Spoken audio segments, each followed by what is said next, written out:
Bird flu virus పై తీసుకోవాల్సిన జాగ్రత్తల గురించి ప్రత్యేక కార్యక్రమాన్ని ఇప్పుడు వింటారు. తూర్పు, పశ్చిమ గోదావరి జిల్లాలోని 2 ప్రాంతాల్లో కోళ్ల మరణాలకు avian influenza bird flu virus కారణమని భోపాల్లో ఉన్న national institute of high security animal diseases నిర్ధారించింది. బర్డ్ ఫ్లూ వ్యాధి నేపథ్యంలో కోళ్ల పెంపకందారులు తీసుకోవాల్సిన జాగ్రత్తలపై పశుసంవర్ధక శాఖ పలు సూచనలు చేస్తోంది. 2 రోజుల క్రితం మన పౌల్ట్రీ ఫార్మర్స్ బర్డ్స్ ఎక్కువగా చనిపోతున్నాయని చెప్పి మనకి కంప్లైంట్ చేయడం జరిగింది. దాని ప్రకారం మేము మా రీజనల్ డయాగ్నోస్టిక్ ల్యాబొరేటరీ నుంచి సిబ్బందిని పిలిపించి వాళ్ళతో శాంపిల్స్ కలెక్ట్ చేయించి high security disease diagnostic laboratory భూపాల్కు పంపించడం జరిగింది. ఆ భూపాల్లో ఎగ్జామినేషన్ శాంపిల్స్ లో మనం పంపించిన డెడ్ బర్డ్స్ లో 2 బర్డ్స్ లో వైరస్ ఉందని చెప్పేసి నిర్ధారిస్తూ వాళ్ళు మనకు కమ్యూనికేషన్ ఇవ్వడం జరిగింది.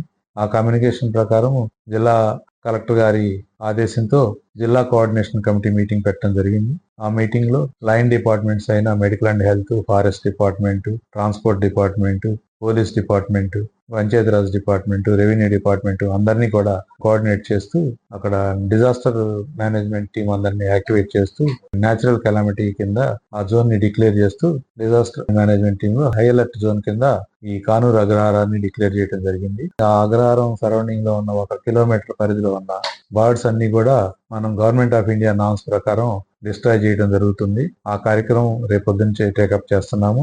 ఆల్రెడీ ఆ ఏరియాని అంతా కూడా రెడ్ అలర్ట్ కింద డిక్లేర్ చేసి ఇన్ అండ్ అవుట్ ఆ విలేజ్ కి రెడ్ అలర్ట్ బోర్డ్స్ కూడా ఫిక్స్ చేయడం జరిగింది. అట్లానే దాని సరౌండింగ్ లో ఉన్న 10 కిలోమీటర్స్ రేడియస్ లో ఉన్న విలేజెస్ అన్నింటిలో కూడా సర్వైలెన్స్ యాక్టివిటీని టేకప్ చేస్తూ అన్ని విలేజెస్ కి సర్వైలెన్స్ టీమ్స్ ని ఏర్పాటు చేసి అందరికి డ్యూటీలు ఇవ్వడం జరిగింది.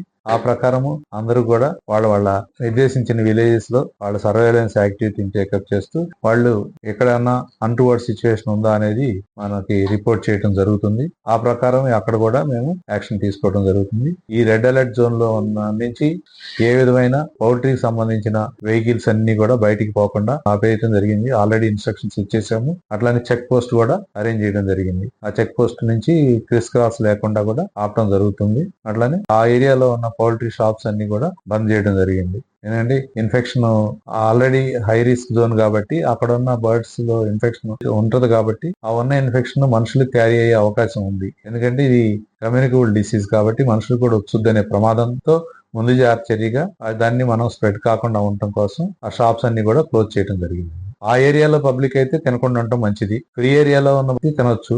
బట్ మేము ఈ డిసీజ్ స్టార్ట్ అయిన దగ్గర నుంచి కూడా అక్కడ వెహికల్ మూవ్మెంట్ ని కూడా ట్రాక్ చేసి అక్కడి నుంచి బర్డ్స్ ఏదన్నా ఎక్కడికన్నా ట్రాప్ అవుట్ అయినాయా అనేది చూసుకొని ఆ ట్రాప్ అవుట్ అయిన ఏరియా కూడా మేము సర్వైలెన్స్ యాక్టివిటీని మా సిబ్బంది ద్వారా చెకప్ చేయడం జరుగుతుంది. సుమారు అక్కడ 62,000 బర్డ్స్ చనిపోయినాయి అని చెప్పి మాకు ఉన్న సమాచారం.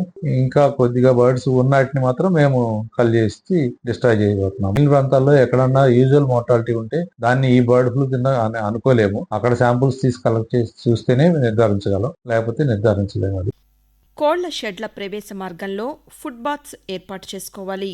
దీనికి 0.01% పొటాషియం పర్మాంగనేట్ వాడాలి. కోళ్ల షెడ్ల పరిసరాల ప్రాంతాల్లో 2% సోడియం హైపోక్లోరైట్ లేదా బ్లీచింగ్ పౌడర్ లేదా సున్నం చల్లుకోవాలి. కోళ్ల షెడ్లలో పనిచేసే సిబ్బంది వ్యక్తిగత పరిశుభ్రత పాటించాలి. షెడ్లలో వెళ్లే ముందు బయటకు వచ్చిన తరువాత చేతులు కాళ్లను పరిశుభ్రంగా డెటాల్ లేదా సబ్బుతో కడుక్కోవాలి. కోళ్ల షెడ్లలోకి కొత్త కోళ్లను చేర్చుకోరాదు. ఇతర ఫారాల నుండి వచ్చే మనుషులు, వాహనాలు, దాణా మరియు పరికరాలను అనుమతించరాదు.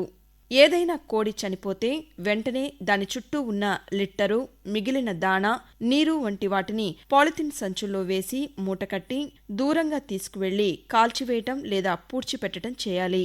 ట్రక్కును, గ్రుడ్ల ట్రేలను, కేజెస్లను 2% సోడియం హైపోక్లోరైట్ లేదా 1% సోడియం హైడ్రాక్సైడ్తో శుభ్రం చేసుకోవాలి. నీటి తొట్టెలను అలాగే దాణా గిన్నెలను క్రమంగా 1% సోడియం హైడ్రాక్సైడ్తో శుభ్రం చేసుకోవాలి. ఫారం ఆవరణలో వేరే వలస పక్షులను రాకుండా చూసుకోవాలి. ఏవైనా పక్షులు ఆవరణలో చనిపోతే వాటిని వెంటనే కాల్చివేయడం లేదా పూడ్చిపెట్టడం చేయాలి. ఇతర జీవ భద్రతా ప్రమాణాలను పాటించాలి. కోళ్ల ఆరోగ్యం కోసం లేదా మరిన్ని సూచనల కోసం దగ్గర్లోని పశు వైద్యులను సంప్రదించాలి. ఈ సూచనలను జారీ చేస్తున్నవారు పశుసంవర్ధక శాఖ, ఆంధ్రప్రదేశ్ ప్రభుత్వం. బర్డ్ ఫ్లూ వైరస్ పై తీసుకోవాల్సిన జాగ్రత్తల గురించి ప్రత్యేక కార్యక్రమాన్ని విన్నారు. సమర్పణ ప్రాంతీయ వార్తా విభాగం, ఆకాశవాణి విజయవాడ కేంద్రం.